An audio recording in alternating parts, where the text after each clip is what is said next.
പവിത്രത്തിന്റെ ഒരു അപ്കമിങ് എപ്പിസോഡിലേക്ക് എല്ലാവർക്കും സ്വാഗതം. കൺമണി കോടതിയിലേക്ക് പോകാനിരിക്കുന്ന സമയത്ത് വിക്രം കൺമണിയോട് പറയുന്നുണ്ട്, കൺമണി എനിക്ക് നിന്നോടൊരു കാര്യം പറയാനുണ്ട്. എന്താ വിക്രം, പെട്ടെന്ന് പറ, എനിക്ക് പോവാൻ നേരം വൈകിയെന്ന് പറയുന്നുണ്ട്. ഇത് കേട്ടതും വിക്രം പറയുന്നുണ്ട്, മോള് സുഡർ മോള് എൻ്റെ മോളല്ലായിരിക്കാം, പക്ഷേ ഞാനും മോളും തമ്മിലുള്ള ബന്ധം, സ്നേഹം അതൊരിക്കലും ഇല്ലാതാവില്ല. അത് പഴയതുപോലെ തന്നെ ഉണ്ടാവും. ഇത് കേട്ടതും കൺമണി മനസ്സിൽ വിചാരിക്കുന്നുണ്ട്, ഇല്ല വിക്രം, അത് അധിക നാളൊന്നും ഞാൻ വെച്ചോണ്ടിരിക്കത്തില്ല. അതും ഇല്ലാതാക്കാൻ എനിക്കറിയാം. ഞാൻ വിചാരിച്ചാൽ എന്ത് വേണമെങ്കിലും ചെയ്യാൻ പറ്റും എന്നിങ്ങനെ മനസ്സിൽ ചിന്തിക്കുകയാണ് കൺമണി. മോളുടെ കേസ് നീയാണോ വാദിക്കാൻ പോകുന്നത്? ആ ഡ്രൈവറെ ഉണ്ടല്ലോ, അവനക്ക് പരമാവധി ശിക്ഷ വാങ്ങിച്ചു കൊടുക്കണം. ഇത് കേട്ടതും കൺമണി പറയുന്നുണ്ട്, അതെങ്ങനെ വിക്രം ഞാൻ വാദിക്കുന്നത്? അത് പബ്ലിക് പ്രോസിക്യൂട്ടർ ആയിരിക്കും വാദിക്കുന്നത്. അല്ലെങ്കിൽ പിന്നെ വേദ വിചാരിക്കണം, വേദ ആ കേസ് എന്നെ ഏൽപ്പിക്കണം, എങ്കിൽ മാത്രമേ എനിക്കത് വാദിക്കാൻ പറ്റൂ. ഇത് കേട്ടതും വിക്രം പറയുന്നുണ്ട്, ദേ എനിക്ക് അക്കാര്യത്തെക്കുറിച്ചൊന്നും അറിയേണ്ട കാര്യമില്ല. എനിക്ക് ഒരു കാര്യം മാത്രമേ അറിയേണ്ടതുള്ളൂ. നിനക്ക് ആ കേസ് വാദിക്കാൻ പറ്റുമോ?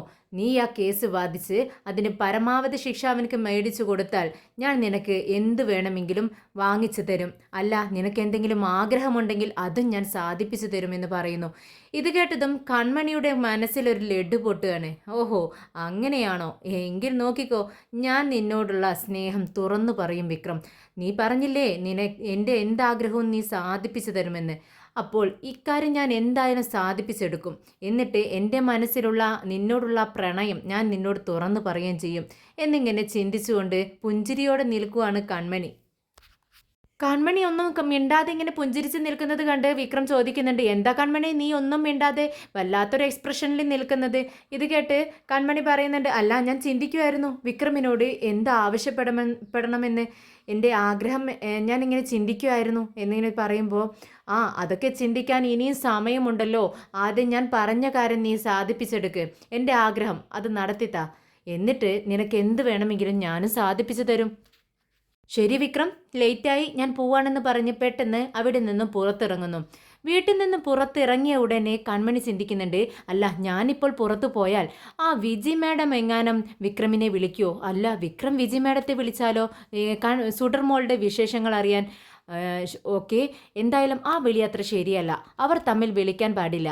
അങ്ങനെ വിളിച്ച് സംസാരിക്കുന്നതിനിടയിൽ വിക്രമിൻ്റെ സ്വന്തം മകൾ തന്നെയാണ് ഈ സുഡർ എന്നുള്ള കാര്യം വിജി മാഡം പറഞ്ഞു കഴിഞ്ഞാൽ ഞാൻ ഇത്രയും കഷ്ടപ്പെട്ടതെല്ലാം വെറുതെ ആയി പോവും.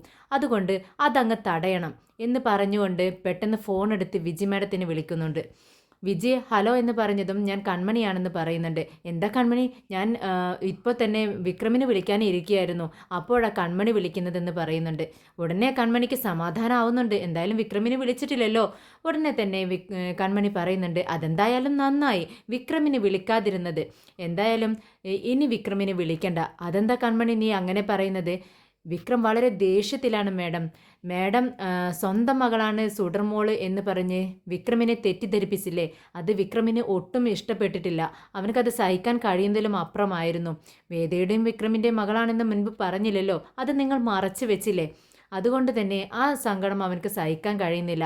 എന്താ, അവൻ്റെ കൂട്ടുകാർക്കും എനിക്ക് പോലും അത് സഹിക്കാൻ കഴിയുന്നില്ല, പിന്നെ അവൻ്റെ കാര്യം പറയണോ? അതുകൊണ്ട് ആ ദേഷ്യം ഞാനങ്ങനെ പറഞ്ഞ് ഒരുവിധം തണുപ്പിച്ച് വരുന്നതേ ഉള്ളൂ. അതുകൊണ്ട് തന്നെ നിങ്ങൾ കുറച്ച് ദിവസത്തേക്ക് അവനെ വിളിക്കരുത്. അവനെ വിളിക്കാനോ അവനെ കാണാനോ പാടില്ല. പിന്നീട് ഒരു കാര്യം, നമ്മുടെ ശങ്കരൻ നാരായണൻ സാറിനോടും അവന് വെറുപ്പുണ്ട്. അതുകൊണ്ട് തന്നെ നിങ്ങൾ ആരും അവനെ കാണാനോ വിളിക്കാനോ പാടില്ല. ഞാൻ പറയുന്നത് വരെ മനസ്സിലായോ മാഡം എന്ന് ചോദിക്കുകയാണ്.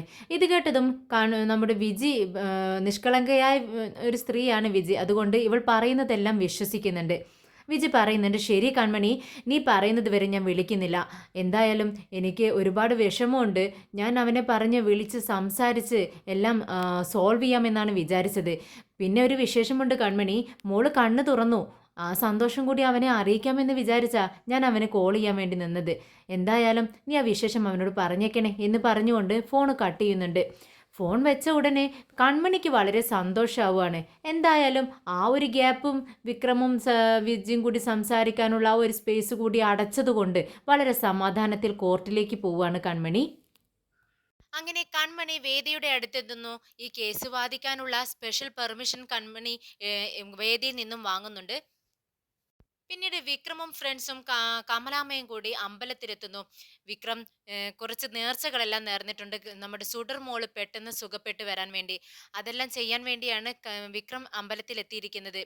അത് കണ്ട് കമലാമ്മ ഒരുപാട് സന്തോഷിക്കുന്നുണ്ട്. കമലാമ്മ വിക്രമിനോട് പറയുന്നുണ്ട്, വിക്രം, നിന്റെ മകളല്ല സുഡർ എന്നറിഞ്ഞിട്ടും നീ മോളെ എത്രമാത്രം സ്നേഹിക്കുന്നു, നീ ഇത്രയ്ക്ക് അവളെ സ്നേഹിക്കുന്നുണ്ടാടാ എന്ന് ചോദിക്കുകയാണ്. ഇത് കേട്ട് വിക്രം പറയുന്നുണ്ട്, അവൾ എൻ്റെ മകളല്ലായിരിക്കാം അമ്മേ, പക്ഷേ എന്നെ ഇത്രയധികം മാറ്റിയെടുത്തത് സുഡറാണ്. അതുകൊണ്ട് തന്നെ എനിക്ക് അത് ഒരുപാട് ഇഷ്ടമാണ് മോളെ. ആ ഒരു കാരണത്താൽ മാത്രമല്ല കേട്ടോ, ഞാൻ അവളെ കണ്ടുമുട്ടിയത് മുതൽ ഞാനും തമ്മിൽ എന്തോ ഒരു ബോണ്ടിങ് ഉണ്ടെന്ന് എൻ്റെ മനസ്സ് പറയുമായിരുന്നു. അവളും ഞാനും തമ്മിൽ എന്തോ ഒരു ബന്ധമുണ്ടെന്ന് എനിക്കിങ്ങനെ തോന്നുമായിരുന്നു അമ്മേ. അവൾ എൻ്റെ അടുത്തിരിക്കുന്ന സമയത്ത് ഒരുപാട് സന്തോഷം ഞാൻ അനുഭവിക്കുന്നുണ്ട്. അതുകൊണ്ട് തന്നെ അവൾ പെട്ടെന്ന് തന്നെ സുഖപ്പെട്ടു വരണം. അതിനു വേണ്ടിയാണ് ഞാൻ ഈ നേർച്ചകളെല്ലാം നേർന്നിരിക്കുന്നത് എന്ന് പറഞ്ഞുകൊണ്ട് വിക്രം ശയനപ്രദക്ഷിണം നടത്തുന്നുണ്ട്. അതുപോലെ തന്നെ അന്നദാനം ചെയ്യുന്നു. അങ്ങനെ കുറേ കാര്യങ്ങൾ സുഡർമോളിന് വേണ്ടി വിക്രം ചെയ്യുന്നുണ്ട്. സുഡർമാളാണെങ്കിൽ കണ്ണു തുറന്ന് നല്ല ഉഷാറായിരിക്കുന്നു. പഴയതുപോലെയല്ല, എഴുന്നേറ്റിരുന്ന് പഴയ ചുറുചുറുക്കോടെ സംസാരിക്കാനൊക്കെ തുടങ്ങിയിട്ടുണ്ട്. പതിയെ പതിയെ സുഖപ്പെട്ടു വരുന്നു. നമ്മുടെ ശങ്കരനാരായണൻ അമ്പലത്തിൽ പോയി കുറിയെല്ലാം കൊണ്ടുവന്ന് നമ്മുടെ സുഗതർ മോളുടെ നെറ്റിയിൽ തൊടുവിച്ച് കൊടുക്കുന്നുണ്ട്. സുഗതർ മോളോട് പറയുന്നുണ്ട്, മോളെ ഇനി ഒരു പ്രശ്നവുമില്ല, മോളുടെ അസുഖമെല്ലാം മാറിക്കെട്ടോ എന്ന് പറയാണ്. ഇത് കേട്ടിട്ട് സുഗതർ ചിരിക്കുന്നുണ്ട്. വേദേ, നീ മോൾക്ക് ഭക്ഷണം കൊടുത്തോ എന്ന് അന്വേഷിക്കുന്നുണ്ട് ശങ്കരനാരായണൻ.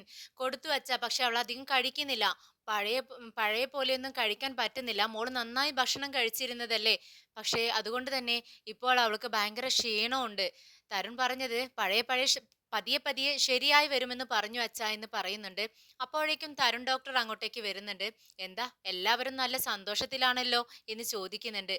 ഉടനെ തന്നെ നമ്മുടെ മോള് പറയുന്നുണ്ട്, ആ തരുൺ, എൻ്റെ കൈകളിലും കാലുകളൊക്കെ ഇങ്ങനെ മടക്കിയും നിവൃത്തിയൊക്കെ ചെയ്യുന്ന ഒരു സിസ്റ്റർ ഉണ്ടല്ലോ, ആ സിസ്റ്ററിനെ എനിക്ക് വേണ്ട കേട്ടോ എന്ന് പറയുകയാണ്. ഇത് കേട്ടതും തരുൺ പറയുന്നുണ്ട്, നീ ആരുടെ കാര്യമായി പറയുന്നത്? അത് നഴ്സല്ല, അത് ഫിസിയോതെറാപ്പിസ്റ്റ് ആണ്.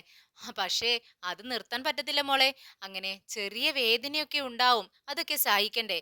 അങ്ങനെ ചെയ്താലേ മോള് പതിയെ പതിയെ നല്ല ഉഷാറായി പഴയതുപോലെ ഓടിക്കളിക്കാനൊക്കെ മോൾക്ക് പറ്റത്തുള്ളൂ. അതുകൊണ്ടാണ് അങ്ങനെ ചെയ്യുന്നത്. വേദേ, നീ അതെല്ലാം കണ്ട് പഠിച്ചില്ലേ എന്ന് ചോദിക്കാണ്. ഉടനെ വേദ പറയുന്നുണ്ട്, ഞാനത് വീഡിയോ എടുത്ത് വെച്ചിട്ടുണ്ട് തരുൺ. ഞാനും വിജി ചേച്ചിയും കൂടി അതെല്ലാം വീട്ടിൽ ചെന്നാലും അവൾക്ക് പറഞ്ഞു കൊടുത്തോളാം. ഇത് കേട്ട് തരുണും പറയുന്നുണ്ട്, അത് തന്നെയാണ് ഞാനും പറഞ്ഞത്, നിങ്ങൾ അത് മനസ്സിലാക്കിയിരിക്കണം. വീട്ടിൽ ചെന്നാൽ നിങ്ങൾ വേണം മോൾക്ക് ഇത് പറഞ്ഞു കൊടുക്കാൻ. ഓക്കെ, മോള് റെഡിയായി വരുന്നുണ്ട്, പക്ഷേ എങ്കിലും വീട്ടിൽ ചെന്നാലും മോളെ നന്നായി ശ്രദ്ധിക്കണമെന്ന് തരുൺ പറയുന്നുണ്ട്. ഉടനെ ശങ്കരനാരായണൻ പറയുന്നുണ്ട്, നന്ദിയുണ്ട് തരുൺ, ഒരുപാട് നന്ദിയുണ്ട്. എത്ര പറഞ്ഞാലും അത് അവസാനിക്കത്തില്ല. എന്താന്ന് വെച്ചാൽ ഞങ്ങളുടെ മോളെ ഇങ്ങനെ ആരോഗ്യത്തോടെ തിരിച്ചു തന്നല്ലോ എന്ന് പറയുവാണ്. ഇത് കേട്ടതും തരുൺ പറയുന്നുണ്ട്, എന്നോടല്ല നന്ദി പറയേണ്ടത് ദൈവത്തോടാണ്. ദൈവമല്ലേ നമ്മുടെ മോളെ തിരിച്ചു തന്നത്, ഞങ്ങൾ അതിനൊരു നിമിത്തമായി എന്ന് മാത്രമേ ഉള്ളൂ. ഇത് എൻ്റെ പെങ്ങളുടെ മകളല്ലേ, ഞാൻ അങ്ങനെയായിട്ടാണ് കാണുന്നത്. അതുകൊണ്ട് എന്നോട് നന്ദി പറയേണ്ട ആവശ്യമില്ല. ശരി, വേദ, ഒരു മിനിറ്റ് അങ്ങ് അപ്പുറത്തേക്ക് വാ, എനിക്ക് നിന്നോടൊരു കാര്യം പറയാനുണ്ടെന്ന് പറഞ്ഞ് വേ വേദയും തരുണും കൂടി അപ്പുറത്തേക്ക് മാറി നിൽക്കുന്നുണ്ട്. ഉടനെ തന്നെ സുഡർ മോള് വിജയോട് ചോദിക്കുന്നുണ്ട്, വിജയമ്മ, അല്ല സിംബ വന്നോ? വിജിക്ക് പെട്ടെന്ന് എന്ത് പറയണമെന്ന് അറിയുന്നില്ല. വിജിയും ശങ്കരനാരായണനും പരസ്പരം നോക്കുന്നുണ്ട്.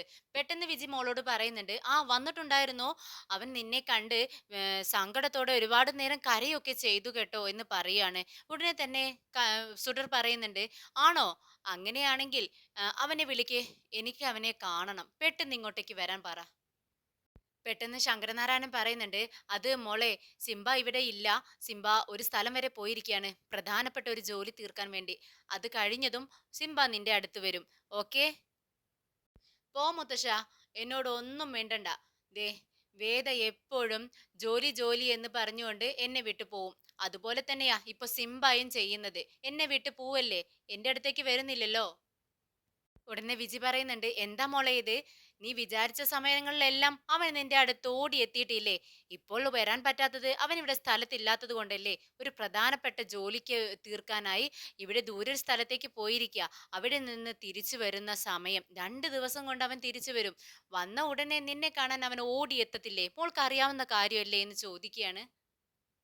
ശരി സുഡർ, ഞാൻ നിനക്ക് സൂപ്പ് കൊണ്ടുവന്നിട്ടുണ്ട്. നീ ആരോഗ്യത്തോടെ ഇരിക്കാൻ ഇവിടുന്ന് പോകുമ്പോഴേക്കും നീ ഉഷാറായിരിക്കണം എന്ന് പറഞ്ഞ് കൊണ്ടുവന്ന സൂപ്പ് എടുത്ത് നമ്മുടെ വിജി സുഡറിന് കൊടുക്കുന്നുണ്ട്.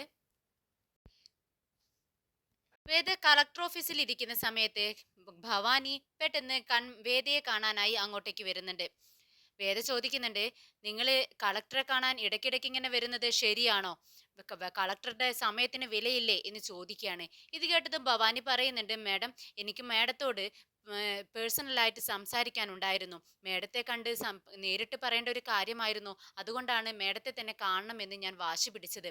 ഉടനെ തന്നെ വേദ പറയുന്നുണ്ട്, എന്ത് കാര്യമാണെങ്കിലും പെട്ടെന്ന് പറഞ്ഞു തീർത്തോളണം, എനിക്ക് പോവാനായി തിടുക്കമുണ്ട്.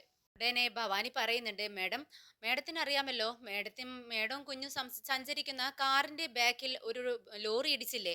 ആ ആക്സിഡന്റ് പൊന്നയ്യ എന്ന് പറയുന്ന ഒരു വ്യക്തി ഏർപ്പാടാക്കിയ ഡ്രൈവർ ചെയ്തതാണെന്ന് നിങ്ങൾ സംശയിക്കുന്നു അല്ലേ എന്ന് ചോദിക്കുകയാണ്. ഉടനെ തന്നെ വേദ പറയുന്നുണ്ട്, ആണെങ്കിൽ നിങ്ങൾക്ക് എന്ത് വേണം?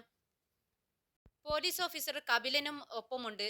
ഉടനെ തന്നെ ഭവാനി പറയുന്നുണ്ട്, അതിനെക്കുറിച്ചുള്ള ചില വിവരങ്ങൾ എനിക്കറിയാം.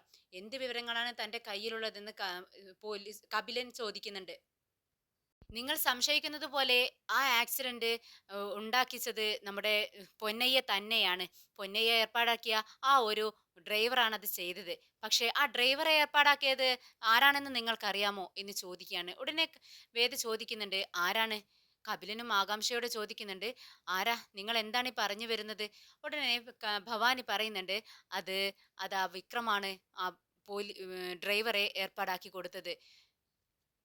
ഇത് കേട്ട് വേദ അവനെ സൂക്ഷിച്ചു നോക്കുന്നുണ്ട്.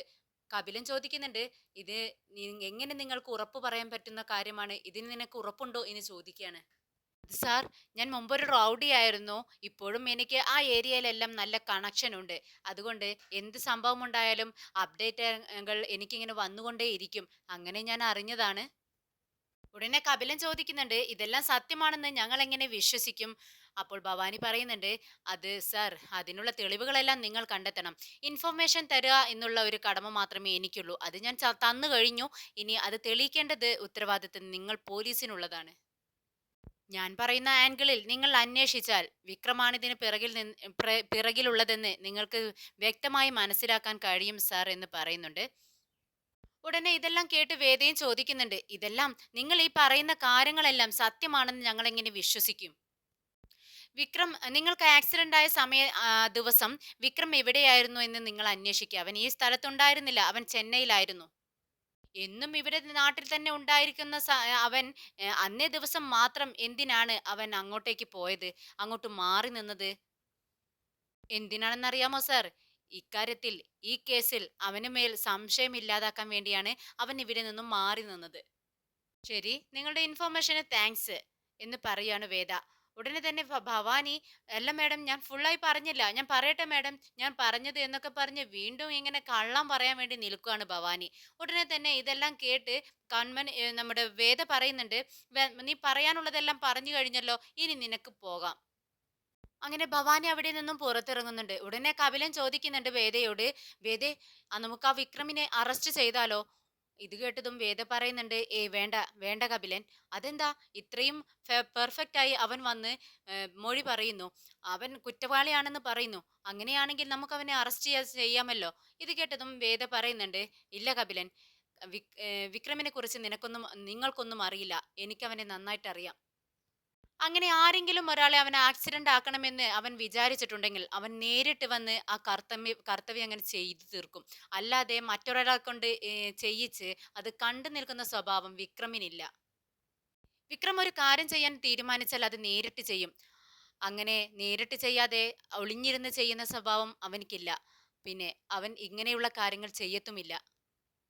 പെട്ടെന്ന് കപിലൻ ചോദിക്കുന്നുണ്ട്, പിന്നെ എന്തിനായിരിക്കും ഇങ്ങനെ ഒരുത്തൻ വന്ന് ഇങ്ങനെ ഒരു മൊഴി തന്നിട്ട് പോകുന്നതിന്റെ ഉദ്ദേശം എന്തായിരിക്കും മാഡം?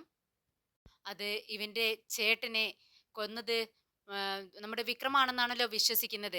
അതുകൊണ്ട് തന്നെ അവനോടുള്ള പക കൊണ്ടാണ് ഇവൻ ഇങ്ങനെയൊക്കെ പറഞ്ഞിട്ട് പോകുന്നത്. വിക്രം റൗഡിത്തരം കൊണ്ട് നടക്കുമെങ്കിലും അവൻ ചെയ്യുന്ന കാര്യത്തിൽ എത്തിക്സ് നോക്കും. പക്ഷേ ഇവൻ ശരിയായ റൗഡിയാണ്. ഇവൻ അങ്ങനെയുള്ള കാര്യങ്ങളൊന്നും നോക്കത്തില്ല. അതുകൊണ്ട് തന്നെ ഇവൻ പറയുന്ന കാര്യങ്ങൾ നീ വിശ്വസിക്കരുതെന്ന് പറയുന്നു. ഉടനെ തന്നെ കപിലിന് കാര്യങ്ങൾ ഒരുവിധം വ്യക്തമായി. വിക്രമിനോടുള്ള ദേഷ്യം കൊണ്ടാണ് ഇവൻ ഇങ്ങനെയെല്ലാം പറഞ്ഞിട്ട് പോകുന്നെന്ന് മനസ്സിലായതോടെ അദ്ദേഹം പറയുന്നുണ്ട്, ശരി വേദേ, ഇപ്പോഴാണ് എനിക്ക് ക്ലിയർ ആയത്. ഓക്കെ, ഞാൻ ഇനി ശ്രദ്ധിച്ചോളാം. അങ്ങനെ വേദയുടെയും സുഡറിന്റെയും കേസ് കോടതിയിലെത്തുന്നു. അത് വാദിക്കുന്നത് കൺമണിയാണ്. വളരെ ബോൾഡായി തന്നെ കൺമണി ആ കേസ് ഏറ്റെടുത്ത് വാദിക്കുന്നു. അങ്ങനെ രവി തന്നെയാണ് കൊല ചെയ്തതെന്നും നമ്മുടെ കൺമണി തെളിയിക്കുകയാണ്. അതിന് പിന്നിൽ അതിലെ പൊന്നയ്യ എന്ന മുതലാളിയുമുണ്ടെന്ന് കൺമണി തെളിയിക്കുന്നുണ്ട്. അങ്ങനെ കൺമണിയും പൊന്നയ്യയും രവിയും ജയിലിലാകുന്നു. നമ്മുടെ വേദയുടെ ശത്രുവാണ് ഈ പൊന്നയ്യ എന്ന് പറയുന്ന ആള്. അതുകൊണ്ട് തന്നെ ജയിലിൽ നിന്നും കോടതി വിധി കേട്ടതിന് ശേഷം വേദയെ കാണാനായി പൊന്നയ്യ അവിടെ കാത്തു നിൽക്കുവാണ്. പോലീസുകാരും ഒപ്പമുണ്ട്. ഇറങ്ങിയതും വേദയോട് പറയുന്നുണ്ട്, ദേ, നീ എന്താ വിചാരിച്ചത്? ഞാൻ ജയിലിൽ പോയാൽ അവിടെ സമാധാനത്തോടെ ഇരിക്കുമെന്നാണോ വിചാരിച്ചത്? എനിക്കിപ്പോൾ മനസ്സിലായി എവിടെ അടിച്ചാൽ നിനക്ക് വേദനിക്കുമെന്ന്. നിന്നെ അടിച്ചാൽ നിനക്ക് വേദനിക്കില്ല, പക്ഷേ നിന്റെ മകളെ തൊട്ടാൽ നിനക്ക് വേദനിക്കും. ഞാൻ ജയിലിൽ പോയാലും വെറുതെ ഇരിക്കത്തൊന്നുമില്ല. എനിക്ക് വേണ്ടി ജീവിക്കാൻ പുറത്ത് ഒരുപാട് ആൾക്കാരുണ്ട്. എന്ത് വേണമെങ്കിലും അവരെനിക്ക് വേണ്ടി ചെയ്യും. അതുകൊണ്ട് തന്നെ നീ കാത്തിരുന്നോ, നിന്റെ കുഞ്ഞിന്റെ ശവം നിന്റെ മടിയിൽ തന്നെ വരുന്ന ഒരു ദിവസം ഉണ്ടാവും എന്ന് പറഞ്ഞുകൊണ്ടാണ് പൊന്നയ്യ ജയിലിലേക്ക് പോകുന്നത്. അങ്ങനെ കൺമണി സന്തോഷത്തോടെ വീട്ടിലെത്തുന്നു. കൺമണിയുടെ അച്ഛൻ കാത്തിരിക്കുകയാണ് കൺമണീനെ. ജയിച്ച കേസിൽ ജയിച്ചത് വിവരമറിഞ്ഞ് അഭിനന്ദിക്കുകയാണ് മകളെ. നിന്നെ എനിക്കറിയാം, നീ കേസിൽ വിജയിക്കുമെന്നും എനിക്കറിയാമായിരുന്നു. എന്തായാലും ഏറ്റെടുത്ത എല്ലാ കേസും നീ വിജയിച്ചു കഴിഞ്ഞു. ഇനി നിനക്ക് കേസുകളുടെ ഒരു പൂരമായിരിക്കും എന്ന് പറഞ്ഞ് അഭിനന്ദിക്കുന്നുണ്ട് കൺമണിയെ.